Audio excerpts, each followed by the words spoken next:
안녕하세요. 저는 돌싱녀로 돌아온 30대 초반의 지방 사는 여성이에요. 남자 보는 눈이 없다는 말, 혹시 그 말에 공감하신 분이 여기 있으실까 모르겠지만 저에게 이 말은 뼈아픈 이혼의 기억이기도 해요. 아, 그리고 한 가지 더. 부모가 반대하는 결혼은 하는 게 아니다라는 말도 저에게는 참 아픈 말이기도 해요. 저의 결혼을 아버지가 무척 반대하셨거든요. 저와 남편은 동갑내기로 친구들의 소개로 만나게 됐어요. 남편은 제조업 종사자였고 저는 네일샵을 운영 중이었어요. 저는 어릴 때부터 공부보다는 미용에 더 관심이 있었고 그 때문에 대학교 진학은 포기했었어요. 남편은 대학교는 나왔고요. 처음에 남편을 저희 친정집에 데려갔을 때 저녁을 먹고 이야기를 나누던 아버지는 남편이 돌아가고 나서 저에게 결혼은 하지 말고 연애만 하라고 했었어요. 그렇지만 저는 그 사람을 너무 사랑했고 상냥하고 사근사근하게 저를 대해주는 그 모습에 헤어지는 건 상상도 할 수 없었어요. 결국은 제가 밀어붙여서 결혼에 성공하게 됐어요. 잘 살면 된다는 생각을 했거든요. 다들 처음 결혼할 때 그렇게 생각하잖아요. 저도 똑같았어요. 잘 사는 모습 보여주면 된다라고 쓸데없이 비장하게 생각했는데 정말 불과 3년 만에 헤어지게 될 줄 그 당시에는 상상도 못했죠. 친구들은 저희 신혼집에 대해서도 듣고는 이혼 후에 그때부터가 문제였다고 말하곤 했어요. 왜냐면 저희의 신혼집은 제가 살던 집의 전세금에 남편이 1,000만 원을 보태서 산 작은 아파트였거든요. 남편은 딱 1,000만 원을 보태줬고 대신 제 지분이 크다는 걸 감안해서 명의는 제 이름으로 되어 있었어요. 그래도 저는 개의치 않았어요. 사랑이라는 단 한마디만으로도 모든 게 설명됐던 콩깍지가 심하게 씌인 상태였으니까요. 그리고 결혼 전 남편 본가에 갔을 때 시댁 부모님이 잘 사는 편이 아니라는 걸 알고서는 모든 걸 다 이해하려고 했어요. 정말 그때는 모든 걸 다 퍼줘도 된다고 생각했는데 결혼을 하니 사람이 달라지더군요. 그것도 180도로 확 말이죠. 남편이 달라졌다는 걸 확실하게 느낀 건 첫 번째 결혼 기념일이었어요. 뭐든 첫 번째라는 건 무척 특별한 법이잖아요. 그래서 저도 그 특별한 날을 위해 며칠 전부터 무척 바쁘게 움직였어요. 우선은 백화점에 가서 평소에는 사기 힘든 비싼 브랜드의 커플 신발을 장만했어요. 두 사람의 기념일이니까 선물도 2개면 좋잖아요. 사면서도 남편이 얼마나 좋아할지 생각하며 저 스스로도 무척 즐거운 쇼핑이었어요. 딱히 남편에게 미리 말하지는 않았어요. 첫 번째 결혼 기념일을 설마 잊지는 않을 거라는 생각을 하기도 했고 서프라이즈 느낌도 좋았으니까요. 그렇게 저는 신발을 사서 몰래 숨겨두고 결혼 기념일 당일에는 스테이크와 와인까지 준비했죠. 향긋한 향초와 제가 좋아하는 장미꽃으로 식탁을 장식하고 남편을 기다리고 있었는데 남편의 귀가가 점점 늦어지더라고요. 결국은 전화를 하지 않으려고 했던 저는 걱정 반 짜증 반으로 남편의 전화번호를 눌렀죠. 남편이 전화를 받는 순간 주변에 왁자지껄한 소리가 확 귀를 파고들더군요. 순간 제 머릿속을 차지하고 있던 반틈의 걱정이 순식간에 날아가 버렸어요. 남편에게 말을 건네는 제 목소리가 제가 생각해도 차갑게 굳어있을 정도였으니까요. 어디야? 아, 나 지금 친구들이랑 놀고 있지. 오늘 좀 늦게 들어갈 것 같은데 내일 해장국이나 좀 끓여놔줘. 제가 화난 건 전혀 생각하지도 않은 남편의 밝은 목소리에 저는 더 열이 받았어요. 너 오늘이 무슨 날인지 잊어버렸어? 그렇게 물으면서도 저는 머릿속으로 왜 이렇게 중요한 날을 잊어버린 거야 하고 생각하고 있었어요. 그런데 오늘? 결혼기념일 맞지? 내뱉으려고 미리 머금었던 말들이 그 말에 다시 목구멍 안으로 쑥 밀려 들어가 버렸어요. 당연히 잊고 있어서 놀고 있는 거라고 생각했는데 알면서 놀고 있다는 말이 너무 충격이었으니까요.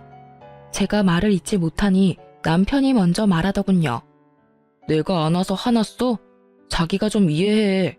어차피 잡은 물고기인데 기념일 꼬박꼬박 챙길 필요 없잖아. 솔직히 연애 때 챙겨준 것도 엄청 힘들었거든. 그러니까 우리 이제 이런 기념일 적당히 하자. 솔직히 연애 때 힘 다 써서 이젠 그런 거 챙길 힘도 없어. 해맑게 미친 소리를 하고 일방적으로 전화를 끊는 남편 놈을 보니 갑자기 부모님 생각이 나더라고요. 하지 마라는 결혼했다가 이 꼴이 된 것 같아서 힘든 소리도 못하겠고 열은 받았는데 풀 곳은 없고 결국은 저도 행동으로 보여주기로 했어요. 저는 제가 산 신발 선물을 꺼내 사진을 찍었어요. 그리고 그걸 SNS에 올리고 미안해 안녕 이라고 썼거든요. 남편이 그걸 보고 돌아오기만 한다면 용서해주겠다는 마음으로요. 그런데 연락 하나 없더라고요. 신경도 안 쓰고 열심히 놀고 있는 모양이더라고요. 부글부글 끓는 마음으로 남편을 기다렸는데 기다리는 남편은 오질 않고 문자 하나가 먼저 도착하더군요. 42만 5천 원이라는 금액의 술값 문자요. 남편은요, 남들이 우쭈쭈 하는 거에 약해 빠져서 누가 엉덩이만 살살 긁어주면 자기가 뭐라도 됐냐 큰 돈도 결제하곤 했어요. 그리고 주변의 나쁜 친구들은 모두 그걸 알고 이용해 먹는 거였고요. 결국은 자기가 대단한 사람이 됐다며 정신승리까지 하기도 했죠. 결혼 전에는 제가 하지 말라고 하면 안 하더니 결혼하고 나니 다시 그 친구들과 친하게 지내게 됐나 봐요. 이것도 잡은 물고기에는 밥을 안 준다는 생각의 연장인 거겠죠. 잠을 자야 하는데 머릿속이 부글부글 끓으며 잠이 너무 오지 않더라고요. 더 또렷해지기만 했죠. 그리고 문이 열리고 남편이 들어오는 소리가 들렸어요. 인사불성에 빠져서는 들어오자마자 씻지도 않고 침대에 누워 바로 자더군요. 그 모습에 더 화가 난 저는 다음날 날이 밝자마자 코골며 자는 남편 놈을 남겨두고 신발을 포장된 그대로 가지고 그걸 샀던 백화점 매장으로 향했어요. 그리고 남편 것만 반품 처리했어요. 어차피 신어보지도 않은 거였으니. 그리고 저는 반품한 남편 신발값으로 제 옷이랑 액세서리를 샀어요. 백화점에서 코스 요리까지 먹고 집에 왔는데 남편이 어디 갔었냐며 난리더군요. 아침부터 어디 갔던 거야? 해놓으라는 해장국도 안 해놓고.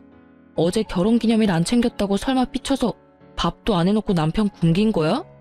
웃기지도 않게 상전 노릇하고 있는 남편 놈을 보니 사그라들었던 화가 다시 활활 타오르더라고요. 그래, 당신이 안 챙겨준 결혼기념일 챙기려고 나 혼자 쇼핑이나 하고 맛있는 거 먹고 왔어. 그러면서 저는 제가 산 물건들 가방을 주르륵 늘어놨어요. 남편이 기웃거리며 자기 물건을 찾는 꼴이 너무 웃겨서 웃음이 나올 뻔했어요. 근데 왜 자기 것만 사왔어? 결혼기념일인데 내 건 어디 갔어? 당신이 굳이 기념일 챙기지 말라며. 안 주고 안 받고 싶은 거라고 생각해서 준비 안 했어. 알아서 내 건 내가 챙길 테니까 네 건 네가 알아서 챙겨. 아, 근데 이번 달 카드값 많이 나와서 힘들 테니까 뭐라도 살 거면 다음 달에 사. 어제 술값 40만 원 넘게 나왔더라고. 술값이 많이 나왔으면 당신도 이런 걸 사지 말았어야지. 너 설마 내가 어제 결혼기념일에 술 마시러 갔다고 화나서 이런 짓 한 거야? 정말? 술값을 많이 쓴 건 너잖아. 근데 왜 내가 당신 때문에 아껴 써야 하는데? 나도 돈 벌고 있어. 너한테 돈 타서 쓰는 것도 아닌데 왜 참견이야? 그리고 나는 어차피 결혼하면서 당신 따라 멀리 오는 바람에 돈 쓸 친구도 없어서 당신처럼 하룻밤에 40만 원 넘게 쓸 일이 없거든? 근데 너무 불공평하잖아. 당신은 돈을 그만큼이나 유흥비로 썼는데 왜 나는 그 돈을 못 써? 나도 그만큼 쓰려고 나를 위해 쇼핑한 거야. 그 정도는 이해하지? 그렇게 이야기해도 남편은 이해를 못 하더라고요. 그저 자기 선물이 없다는 거에만 꽂혀서는 계속 선물 이야기만 해댔어요. 아, 장난하지 말고. 내 선물 있지? 어제 SNS에 올린 거 아침에 봤거든? 신발 사놓은 거 맞지? 그거? 반품했는데? 너 어차피 잡은 물고기 밥 안 준다며. 우리 첫 결혼기념일이라 내 돈을 좀 썼는데 네가 그런 생각이면 나도 따라야지 뭐. 그래서 내 것만 남겨두고 반품했어. 그걸 왜 네 맘대로 반품하는 건데? 아, 진짜 어이없네. 아니, 무슨 생각으로 샀다가 반품을 한 거야. 이래서 못 배워먹은 것들은 티가 나. 아무것도 아닌 일에 금방 토라져서는 이런 일이나 버리고 머리 빈 여자랑은 결혼하지 말았어야 했는데 내가 바보지. 어휴. 그래. 나 고등학교도 겨우 졸업했어. 근데 내가 산 물건 내가 처분하는 게 왜 안 되는 건데? 네 돈 주고 산 것도 아니잖아. 반품을 하든 태워먹든 네가 무슨 상관이야? 그리고 못 배운 여자들이 금방 토라진다는 건 또 무슨 어이없는 소리고? 당신이야말로 편협하고 쪼잔한 남자지. 오히려 저를 깔아내리며 상식 이하의 여자로 만드는 남편을 향해 분노로 가득 차 소리쳤어요. 엄청 화가 나는데 머리는 차분해지더라고요. 마치 얼음물을 뒤집어 쓴 것처럼요. 아니, 사줬다가 반품하는 것도 웃기잖아. 그냥 줬으면 될 일을 왜 번거롭게 반품을 했냐고. 아니, 너 해달라는 대로 해줬는데 왜 지랄인지 모르겠네? 이런 거 챙기지 말자며. 잡은 물고기 밥도 안 준다며. 나도 똑같이 하겠다니깐? 걱정하지 마. 앞으로도 쭉 그렇게 안 챙겨줄 거니까. 생일도 각자 알아서 챙겨. 알았지? 결국 신발 하나 날려먹고 앞으로의 선물 기회도 날려먹을 상황에 처한 남편은 그게 아깝기는 했는지 그 뒤로는 기념일을 꼬박꼬박 챙기더라고요. 아주 싸고 생색내기 좋은 것들로만요. 사랑이나 애정 따위는 들어있지 않은 그런 물건들 말이에요. 그러면서도 꼭 자기가 원하는 것도 꼭 챙기더라고요. 그 이후로 마음에 생긴 균열은 급하게 봉합이 됐지만 이미 무너진 신뢰는 다시 세워지지 않더라고요. 그렇지만 저희의 결혼 생활은 다시 이어졌어요. 그 정도 싸움으로 이혼을 결정하는 사람은 없잖아요. 이때는 그저 남편 놈의 나쁜 면을 하나 정도 알게 됐다는 느낌 정도였거든요. 그런 저를 이혼 생각에 빠지도록 만든 건 그로부터 2년이 되지 않던 어느 날의 일이었어요. 그때는 저희 아버지의 환갑이 곧 다가오고 있을 때였어요. 저희 아버지는 형제가 5이었는데 아버지 위로 두 큰 삼촌은 환갑이 되기도 전에 돌아가셨거든요. 그래서 저희 가족에게 환갑은 무척 중요한 행사이기도 했어요. 게다가 그 다음 해에는 시부의 칠순 잔치도 있었기에 남편과 함께 저희는 3년이 다 되어 가도록 돈을 모으고 있었어요. 각자 30만 원씩 돈을 내서 총 60만 원을 한 달에 모았으니까 그 당시에는 2천만 원에 가까운 돈이 저금되어 있었어요. 그리고 그렇게 아버지 환갑을 며칠 앞둔 날 갑자기 시부모님께서 해외여행을 떠나신다고 연락이 왔더라고요. 저는 갑작스레 여행 간다는 연락이 와서 당황했어요. 그 전에 남편이나 시댁에서 말해줄 거라고 생각했는데 당일날 알게 됐거든요. 그래도 두 분이 노후를 잘 보내고 있구나 하는 생각으로 평범하게 지내려고 했는데 그 뒤로 두 분이 단톡방에 올리는 사진들이 무척이나 심상치 않더라고요. 비싸 보이는 침실의 모습과 음식들의 사진, 그리고 무엇보다 배경이 바닷가라는 것을 보고 그제야 두 분이 크루즈 여행을 갔구나 하고 생각을 했던 거죠. 호화로운 모습을 보니 한 사람당 돈 1,000만 원은 깨졌겠구나 하는 생각을 잠시 했는데 불현듯 그 큰 돈이 어디서 났을까 하는 생각이 떠오르더라고요. 시댁이 원래 그다지 부유한 집안은 아니었거든요. 콕 집어 말하자면 돈을 악착같이 아끼며 사시는 분들이라 저렇게 비싼 것들을 살 성격도 못 되시는데 말이죠. 여행이라면 관광버스에 10,000원 주고 가는 것만 생각하시던 분들인데 갑작스러운 크루즈 여행이라니. 게다가 옷도 다 새로 사서 입었는지 무척 비싼 옷을 입고 있더라고요. 저는 순간 쎄한 느낌이 등골을 스치는 걸 느꼈어요. 시부모가 로또에 당첨된 게 아니라면 무슨 일이 생긴 게 틀림없다는 생각으로 남편에게 조심스레 물어봤어요. 근데 당신 시댁 어른들 무슨 돈이 있으셔서 크루즈 여행을 가셨을까? 평소에는 비싼 음식 먹기만 해도 경기를 하시는 분들이시잖아. 아, 그거? 내가 돈 좀 보태드렸어. 명색이 아들인데 이럴 때 효도 좀 해야지. 안 그래? 아버지 칠순도 얼마 안 남고 해서 말이야. 저는 그 말에 화가 났어요. 그렇지만 뭐라 할 수는 없었어요. 자기 부모님 여행 보내드리는데 자기 돈 보태는 거 제가 뭐라고 할 수 있는 상황이 아니잖아요. 그렇지만 우리는 부부고 서로 경제권을 완전히 묶은 건 아니지만 큰 돈 들어가고 나가는 거는 서로에게 알리는 게 좋잖아요. 그래서 제가 남편에게 한마디 했어요. 부모님 여행 보내드리는 거 나도 찬성이긴 한데 그렇게 큰 돈 쓸 거면 미리 나한테 말 좀 해줘야 하지 않아? 게다가 여행 가시는 걸 당일날 아는 것도 좀 그렇고 그런 건 미리 좀 말을 해줘. 어차피 다시 모으면 되잖아. 금방 돈 모았는데 또 금방 모이겠지. 그 말에 저는 잠깐 머리가 멈췄어요. 제가 뭘 들은 건가 싶었거든요. 다시 모으자니 뭘? 재차 확인하는 제 모습에 남편은 태연스럽게 말하더라고요. 우리 한 달에 30만 원씩 총 60만 원씩 모으던 거 있잖아. 그 돈으로 크루즈 여행 티켓 끊고 옷도 사드렸지. 비싼 데 가면 비싼 옷도 입어줘야 하니까. 그 말은 우리가 모았던 2천만 원을 시부모 크루즈 여행에 보탰다는 말이었어요. 저는 완전 빡쳐서 남편에게 꽥 소리를 질렀어요. 그 돈을 왜 네가 멋대로 써? 그건 네 돈이 아니라 우리 돈이야. 너랑 내가 모은 돈. 너 그거 얼마나 썼어? 통장에 있는 돈 다 썼어. 야, 쪼잔하게 그딴 걸로 이렇게 화내는 거 좀 아니지 않아? 쪼잔? 말 그따위로 할 거야? 우리 아버지 환갑이 곧 내일 모레야. 어떻게 할 건데? 그때 드리려고 악착같이 모은 돈을 네가 왜 다 날려? 너 말 이상하게 한다. 무슨 돈을 다 날려? 넌 시댁에 쓴 돈도 날렸다고 하는 거야? 어이구, 그러면서 자기 부모님 환갑은 얼마나 챙기는지.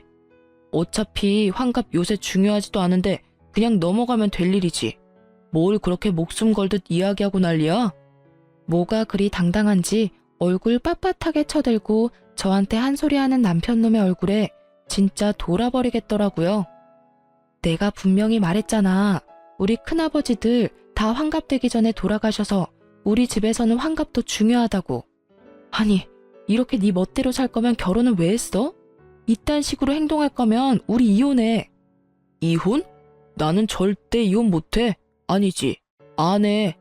내가 도대체 뭘 그렇게 잘못했길래 이혼 이야기까지 하는 건데? 내가 못할 말을 했어? 나쁜 말을 했어? 이혼하면 내가 힘들까? 네가 힘들까? 뭘 알고나 떠들어야지. 무식하면 용감하다더니 네가 딱 그 꼴이야. 배운 게 없으면 가만히나 있던지 쓸데없이 나대고 난리야. 나는 너처럼 돈밖에 모르는 여자 딱 징그러워. 완전 과대망상 환자 아니야? 아니, 그 돈 좀 썼다고 이런 식으로 사람을 몰아? 남편놈의 그 말이 저에게는 진짜 인연 끊자는 식의 막말로밖에 들리지 않았어요. 그럼 무식하고 돈밖에 모르는 징그러운 여자랑 왜 이혼은 안 해주는데? 그렇게 답답하고 열받으면 왜 나랑 살아? 배운 거 많고 돈에 초연한 그런 여자랑 살던지. 아, 맞다. 너 나한테 빨대 꽂으려고 결혼한 거지? 그래. 그러면 다른 여자 찾기 힘들겠지. 어떤 돈 많은 여자가 미쳤다고 당신 같은 남자한테 미래를 올인하겠어? 안 그래? 와이프 집안 사정 다 알고도 정신 나간 짓을 하는데 어떤 여자가 제정신으로 당신한테 오겠어? 너 말 다 했어? 어디서 그따위 소리를 짓거리고 난리야. 진짜 봐주는 것도 정도가 있다고. 내가 너 불쌍해서 데리고 살겠다고 하는 거 진짜 모르겠어? 네가 자선사업가라도 돼? 웃기지도 않아. 네 가짜는 친구들이 떠받들어주니 네가 뭐라도 되는 것 같아? 너 진짜 별거 아니야. 마누라 등이나 처먹는 천하의 호로새끼 정도지. 불쌍하다고 생각하지 말고 이혼해줘. 그렇게 저는 이혼을 선언했고 남편을 제 삶에서 분리하는 작업에 들어가기로 했어요.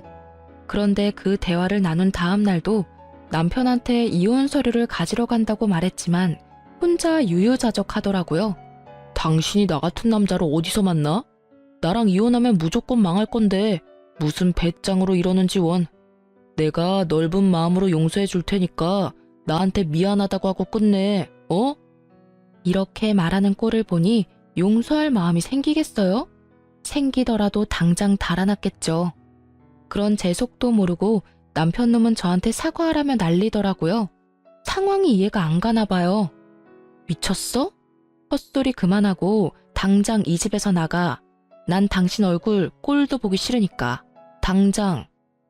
내가 왜 집을 나가? 이 집 살 때 내가 1,000만 원 보탠 거 잊었어? 나한테도 지분이 있으니까 네 맘대로 내보낼 수는 없지. 아니, 내가 도대체 뭘 잘못했는데 이런 일을 당해야 하는데? 꼴랑 그 2천만 원 좀 썼다고 나를 완전 죽일 놈으로 모는 거야? 시부모한테 즐거운 한때 선물해줬다고 생각하는 게 그렇게 아까워? 아직도 정신을 못 차렸네. 내가 시부모한테 그 돈 줬다고 화내는 게 아니라는 걸. 왜 아직도 모르는지 이해가 안 되네? 그 돈이 10만 원이던 100만 원이던 1000만 원이던 네가 같이 모은 돈에 대한 결정을 혼자서 했다는 게 화가 나는 거라고 몇 번을 이야기해야 알아듣냐고. 그리고 이 집 살 때 네가 보탠 1000만 원? 당신이 시부모 여행 때 낸 돈 2천 중에 절반은 내 돈이니까 그거랑 퉁치면 되겠네. 어차피 내 동의 없이 내 돈 1000만 원 썼으니 당신이 나한테 그 돈 줘야 하는 거 알지? 네 돈이 내 돈이지. 우리 결혼해서 부부라고. 돈 문제 같은 건 알아서 할 수 있는 거 아니야? 좀 융통성 있게 굴라고. 이렇게 꽉 막힌 여자였어 너? 내가 막혔냐? 네가 막혔지. 아우, 이런 것도 남편이라고 데리고 살았던 내가 정말 대단한 사람이지. 나가. 나 진짜 당신 얼굴 보고 싶지도 않으니까. 저는 남편에게 소리를 질렀지만 남편은 꼼짝도 하지 않더라고요. 유유자적 쇼파와 한몸이 되어 느긋한 그 모습을 보니 너무 화가 나더라고요. 그렇지만 힘에서 이길 수 없으니 다른 방법을 찾아내기로 했어요. 남편은 저의 이혼에 관한 말을 믿지 않는 분위기였고 더 이상 남편에게 소리 지르지 않았어요. 다음 날 아침 남편은 평소대로 회사를 갔어요. 저는 그때 남편의 짐을 부랴부랴 챙기기 시작했어요. 화장실에 있던 칫솔 하나까지 싹 다 챙긴 저는 점심때쯤 이삿짐 용달업체를 불렀어요. 그리고 남편 짐을 다 챙겨서 시댁으로 보냈죠. 그리고 마지막으로 집의 도어락을 싹 바꿨어요. 비밀번호뿐만이 아니라 기종까지 바꿔버렸어요. 남편의 흔적이 없으니 마음이 너무 편하더군요. 그렇게 저는 하루 가게를 쉬고 집에서 시간을 보냈어요. 저녁이 되니 남편에게 전화가 오더라고요. 문 앞에 있는 걸 알고 있었으니 전화는 받지 않았죠. 남편은 비밀번호를 눌렀지만 문이 열릴 턱이 있나요? 그런데 남편이 도어락을 해제하려고 기사를 불렀더라고요.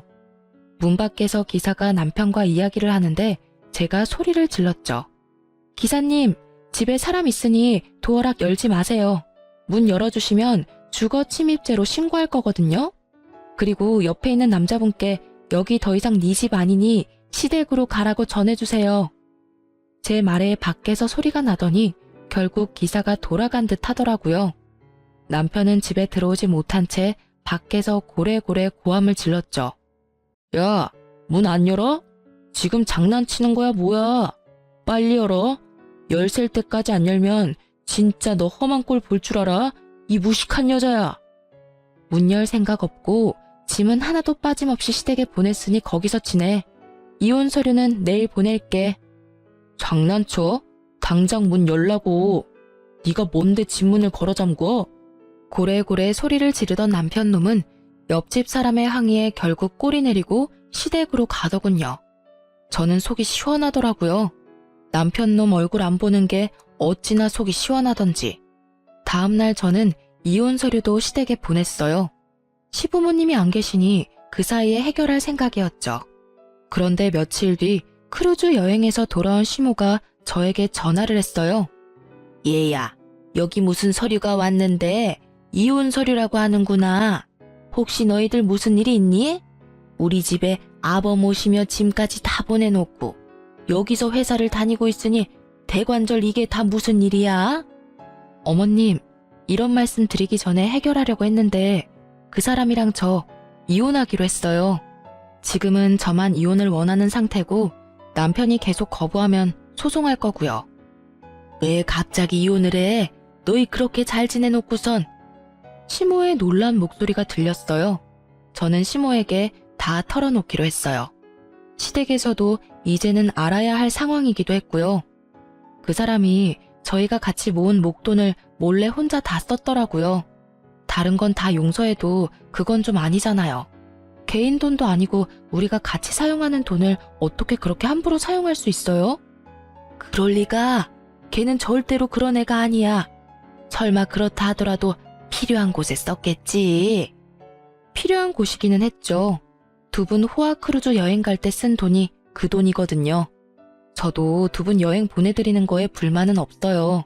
그런데 사용할 거라면 최소한 미리 저한테 이야기라도 해야 하지 않나요? 그런데 저는 어머님이 사진 보내기 전까지 여행 가는 거에 대해 아무것도 몰랐어요. 게다가 그 돈은 저희가 양가 부모님 잔치 때 쓰려고 모은 돈이었어요. 특히 저희 아버지 환갑이 바로 코앞인데 그 돈 다 써버려서 저는 지금 해드릴 수 있는 게 없고요. 아니, 이런 걸 다 떠나서 최소한 저한테 미안한 감정이라도 가져야 하는 거 아니에요? 아예 저를 무식하고 돈만 밝히는 여자라고 얼마나 고래고래 소리를 치는지. 그래서 이혼하기로 했어요. 제 말에 시모가 꿀먹은 벙어리가 되더군요. 그 2천만 원을 두 분께 쓴 거 아깝다고 생각하는 거 절대 아니에요. 만약 아버지 환갑이 아니었으면 두 분께 충분히 그런 선물 드릴 수도 있는 상황이었고요. 그런데 그 큰 돈을 같이 모은 사람에게 한마디의 상의도 없이 써버리는 건 그 사람 잘못이 틀림없다고 생각해요. 아니, 잘잘못을 가릴 필요까지도 없이 그냥 제가 그런 사람을 견디지 못하겠어요. 앞으로 집을 옮기거나 사업 때문에 큰 돈이 생기면 이번처럼 똑같이 자기 원하는 대로 돈을 쓰지 않겠어요? 하나를 보면 열을 한다고 제가 봤을 때는 그럴 만한 사람이거든요. 얘야, 우리는 그런 건 생각도 못하고 나는 그저 아들이 개인적으로 모은 돈이라고 생각했어. 내가 생각해도 그게 나쁜 일이기는 한데 그것만으로 이혼하는 건 너무 성급하지 않니? 오해가 있을지도 모르고 또 다르게 생각하면 이해해 줄 수 있을 법도 하고. 그거 하나만으로 헤어지자고 하는 건 아니에요. 그 사람은 저한테 무식하다거나 배워먹지 못했다거나 그런 말을 서스럼없이 쓰거든요. 게다가 제가 하는 말을 하나도 신경 써서 듣지를 않아요. 저희 가족 대대로 환갑을 못 넘긴 분들이 많아서 우리 집은 환갑잔치 중요하게 생각한다고 몇 번을 말했는데도 환갑잔치 2주 앞두고 이런 짓을 벌였으니까요. 와이프를 얼마만큼 아래로 보면 장인어른은 이렇게 홀대하는 걸까요? 이야기를 듣던 시부모도 제 말에는 아무런 말도 더 이상 잊지를 못했어요. 이건 서로 이해하라는 선을 떠난 무척이나 감정적인 상황이 되어버렸으니까요. 예, 며느라가 미안하다. 우리는 그런 것도 모르고 내가 이놈한테 단단하게 일러놓으마. 대체 그 녀석은 어쩌자고 이런 일을 한 거야? 시모가 급히 저에게 위로의 말을 건네더라고요. 그렇지만 이미 상해버린 감정은 다시 봉합되지 않았어요. 결국 이혼 소송이 진행되었고 남편놈은 제가 일하는 네일샵까지 찾아와 제게 소송을 취하하고 돌아오라며 당당하게 굴더군요. 소송 취하하고 빨리 원래대로 다 돌려놔. 너처럼 무식한 여자 누가 데려가? 나 말고는 너 받아줄 사람 없다니까. 그리고 내가 100번 양보해서 이번 환갑 때 50만 원 정도 지원해줄게. 솔직히 그거면 떡을 치고도 남잖아. 정말 말은 잘하죠. 1,000만 원과 50만 원이 비교가 되는 것도 아닌데 마치 인심 써서 그 정도 해준다는 걸 보니 정말 대단하다 싶더라고요. 지금 나하고 개그하는 거야? 2천만 원을 가져다가 홀라당 해먹고는 고작 50만 원을 준다고? 너한테는 그게 상식이야? 어떻게 눈 하나 깜빡 안 하고 그런 미친 소리가 나와? 그리고 내가 많이 배우지 못한 건 맞지만 네가 인간이 덜 된 놈이라는 건 잘 알겠어. 넌 뭘 그렇게 많이 배웠길래 남이 모은 돈까지 말도 없이 쓰는 미친 짓거리까지 배운 거야? 미친 짓거리? 이게 사람이 봐주니까 눈에 뵈는 게 없지? 나 오늘 여기서 계속 죽치고 있을 거니까 알아서 해. 네가 소송 취하해줄 때까지 나 안 나가. 남편놈은 대기석 의자에 널브러지듯이 앉아서는 눈까지 감고 팔짱까지 끼고는 모르쇠로 운운하며 앉아있더라고요.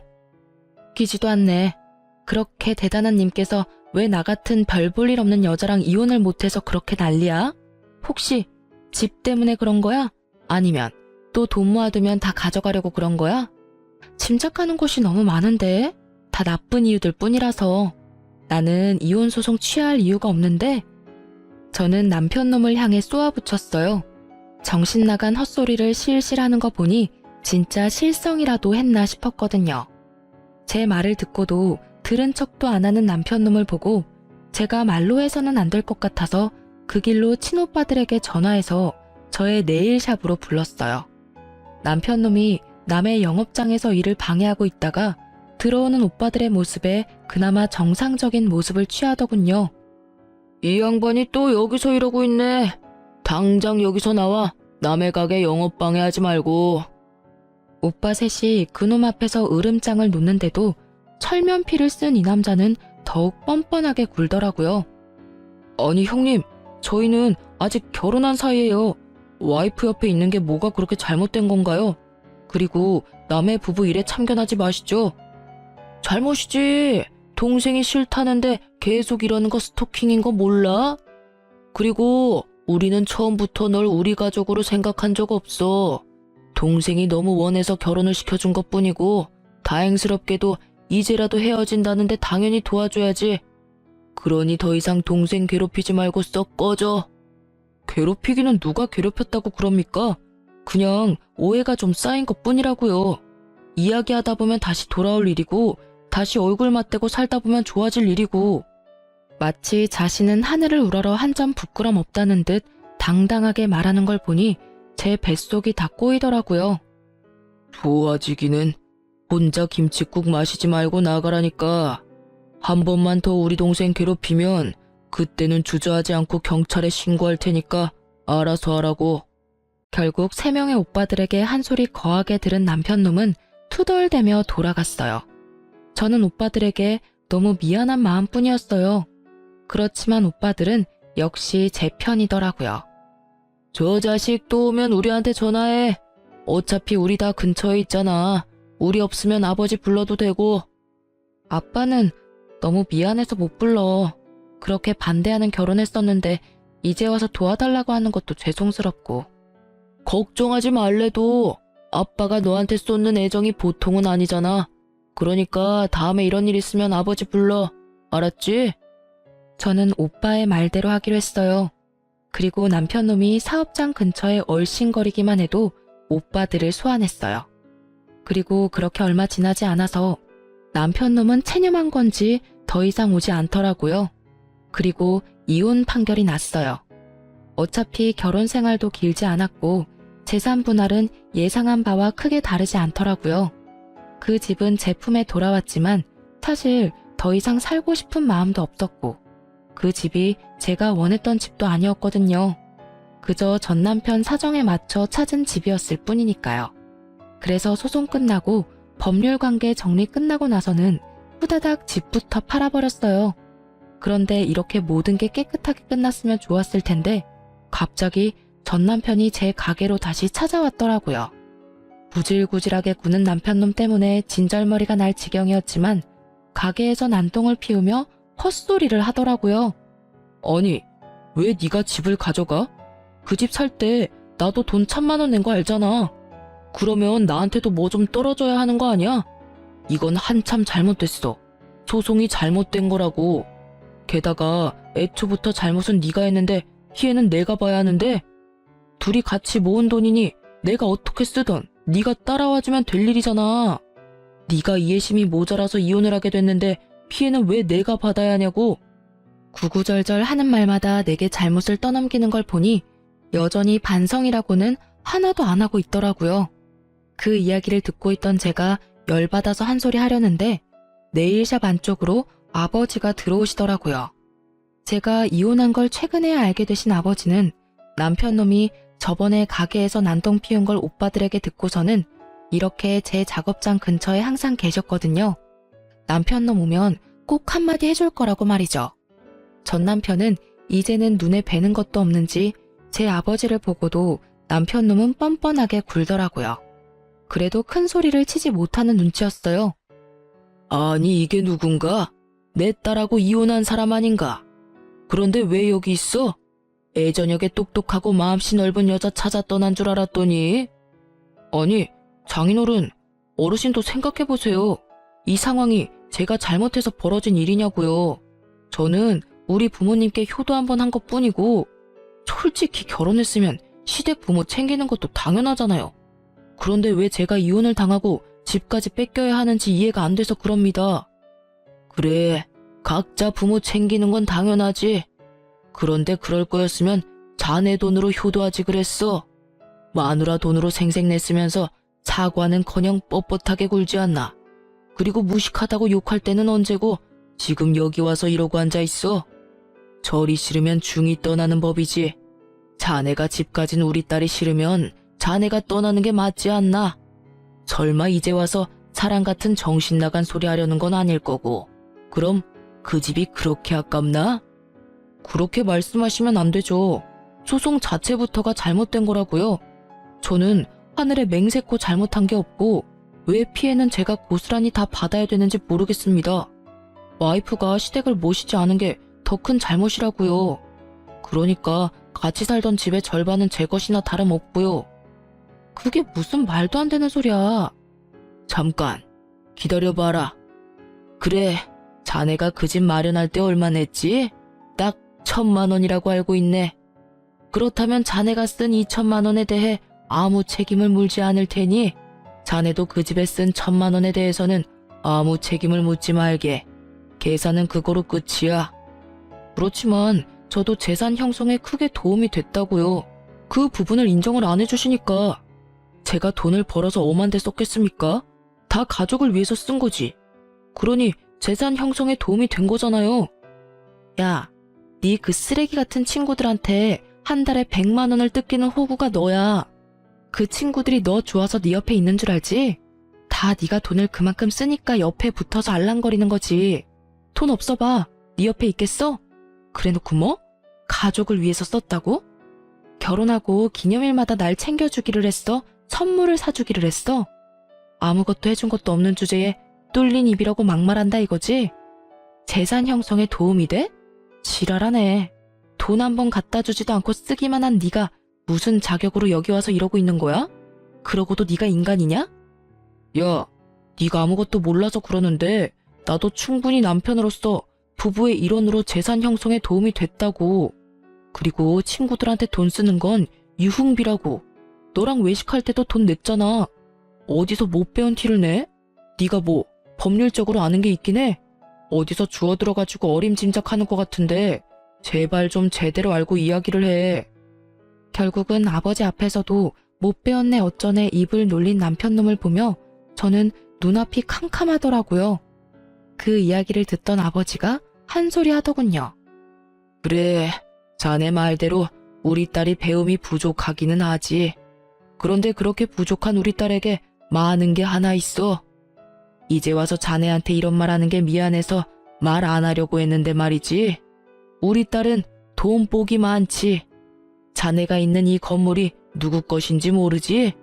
바로 내 것이라네. 그리고 딸은 조만간 이 건물을 물려받을 거야. 딸이 나한테 아주 좋은 환갑 선물을 줬거든. 자네하고 이혼을 해줘서 내 기분이 무척 좋아졌어. 그래서 건물을 주기로 한 거야. 자, 어때? 이래도 우리 딸이 많이 모자란가? 그 말에 남편의 얼굴이 완전 깜짝 놀라더라고요. 그것마저도 정말 가증스럽게 보이더라고요. 남편에게 처음부터 돈이 많다고 이야기하지 말라고 한 건 아버지였어요. 남편의 허세가 보이니 혹시라도 집에 돈이 있다는 말은 하지 말라고 하셨거든요. 최소 5년 동안 사람 됨됨이를 봐가며 이야기하자고 하셨는데 결국은 5년도 되기 전에 이혼을 해버리게 됐으니 새삼스레 아버지한테 죄송하고 남편놈의 저런 성향을 못 알아본 제가 밉더라고요. 왜 그 말을 먼저 안 했어? 그랬으면 이렇게 화내고 난리칠 일 없었잖아. 그리고 솔직하게 그만큼 돈 있으면 2,000만 원 그깟 돈 내가 알아서 쓴 것도 이해해줄 수 있는 거잖아. 아, 다 됐고 이건 진짜 내가 용서해 줄게. 그냥 다시 돌아와서 잘 살아보자. 응? 너 나 엄청 좋아해서 부모님 반대 무릅쓰고 결혼하자고 한 거 아니었어? 그때 감정 그대로일 거라고 믿고 있어. 그때의 감정? 이미 너한테 가지고 있던 정이란 정은 다 떨어지고 없어. 왜? 아버지가 건물 주고 내가 그 건물 물려받을 사람이니까 아깝니? 뻔뻔한 것도 정도가 있지. 네가 쓴 그 돈에 우리 아버지 환갑 여행 비용도 있었다는 걸 알면서도 네가 뻔뻔하게 우리 아버지 건물을 욕심내? 내 눈에 흙이 들어와도 너랑 재결합할 일은 없어. 얼굴도 보고 싶지 않은데 너랑 무슨 재결합이야? 지금 당장 경찰에 신고 안 하는 것만으로도 넌 나한테 고마워해야 할 상황이라고. 제가 하는 말에 뻔뻔했던 남편놈의 낯짝이 결국에는 무너지더라고요. 울며 불며 매달리는 게 아니라 이 와중에도 저희 아버지 눈치를 보더라고요. 장인이 가진 돈이 그리도 탐이 났는지 그걸 보니 새삼 저런 놈을 선택한 제 두 눈이 문제가 있었던 게 아니었나 싶더라고요. 그런 남편의 눈에 담긴 욕심을 읽었는지 아버지가 전 남편에게 한마디 하더라고요. 나도 자네에게 무척 고마운 마음을 가지고 있네. 이번 환갑 때 내게 쓸 돈을 자네가 다 쓰는 바람에 딸이 이렇게 정신을 차리고 집으로 돌아오지 않았는가. 그러니 고맙지. 그 말에 결국 남편 놈은 더 이상 되돌릴 수 없다고 느꼈는지 제 발로 제 가게에서 나가더라고요. 그러나 그 뒤로도 미련이 남았는지 몇 번을 술을 먹고 전화하길래 전화번호 싹 바꿔버렸어요. 그리고 제 가게도 내놓고 다른 데 가게 얻었어요. 나중에 우연히 소식을 접했는데 시댁 크루즈 비용은 우리가 모은 돈으로 다 써버리고 시부모 옷값과 쇼핑에 든 카드값들은 결국 못 갚아서 빚이 터져버렸다고 하더라고요. 원래는 우리가 모으던 돈들이 몇 달 다시 모이면 그 돈에서 해결하려고 했었나 봐요. 그런데 그 사이에 이혼하게 돼버리니 결국은 그게 다 빚으로 돌아와서 허덕거리며 살고 있다고 하더군요. 그걸 알고 나니 더 정 떨어지는 거 있죠? 어디까지 빌부터 먹을 생각이었는지. 게다가 어디까지 말 안 하고 또 돈을 홀라당 써버리려고 했는지. 제게 빨대꽂으려 했다는 걸 알고 나니 참으로 이혼한 게 다행으로 느껴졌어요. 이혼 후 몇 년이 지난 지금은 저도 좋은 사람과 좋은 관계를 맺고 있는 중이에요. 이혼 직후에는 제 눈을 못 믿어서 남자를 못 만날 정도였는데 최근에 아버지가 소개시켜준 사람은 첫인상은 별로였지만 계속 두고 지내니 사람됨이 괜찮아서 잘 만나고 있어요. 제게 남자 보는 눈이 없다는 걸 알고 나니 아버지의 안목을 믿게 되더라고요. 생각보다 좋은 사람이라 미래를 생각하고 있을 정도고요. 이혼을 한번 하니 결혼에 관한 말들이 어느 정도 맞는 말이었다는 걸 깨닫게 됐어요. 부모가 원하지 않는 결혼은 하지 않는 게 낫다라고 하잖아요. 세상을 좀 더 산 사람들 눈에는 제가 보지 못하는 무언가가 보이는 것 같아요. 아버지에게도 물어보니 처음부터 말투나 대화 내용에서 욕심과 허영이 많다는 느낌을 받았다고 하셨대요. 그리고 결국은 그런 것들이 터져서 이혼을 하게 된 거였고요. 솔직히 부모의 반대에도 잘 사는 사람들이 많을 거예요. 그렇지만 저희는 그게 아니었던 거죠. 이렇게 글로 쓰니 참으로 제가 못났던 것 같아요. 물론 거지 같은 남편 만난 게 온전히 제 잘못만은 아니죠. 결혼 전에는 정상적으로 행동하려고 노력해서인지 그런 모습들을 많이 보지는 못했거든요.